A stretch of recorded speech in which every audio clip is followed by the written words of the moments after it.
Rīgas starptautiskā autoosta ne tikai nosaukuma dēļ ir starptautiskā autoosta, bet ikdienā mēs apkalpojam 60 starptautisko maršrutu autobusus. Tātad no Rīgas ir iespējams aizbraukt uz pilnīgi visām debesu pusēm un uz ļoti daudziem tāliem mērķiem. Šobrīd mums sadarbības partneri ir 18 pārvadātāji, kur nodarbojas ar starptautiskajiem pārvadājumiem.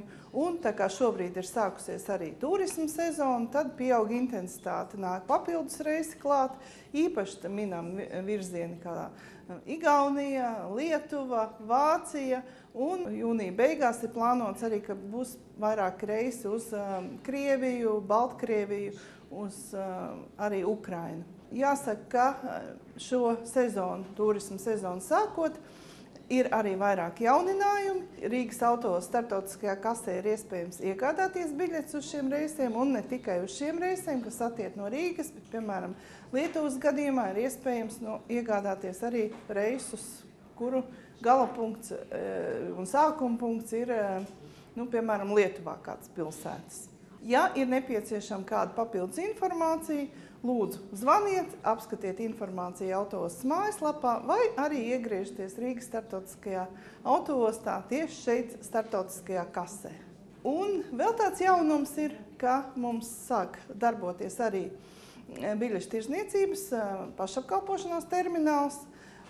Un arī šajā terminālā ir iespējams iegādāties ne tikai biļetes uz iekšzemes reisiem, bet arī uz daļu no starptautiskajiem reisiem.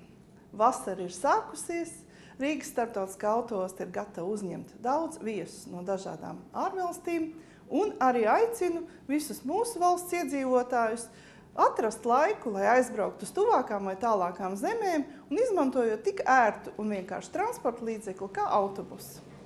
Vēl veiksmi ceļojumos! Jau 5 gadus Rīgas starptautiskajā autoostā darbojas bērnu zīmējumu galerija. 8. jūnijā šeit tika atklāta bērnu mākslas izstāde Ūdens kristālu poēzija bērniem.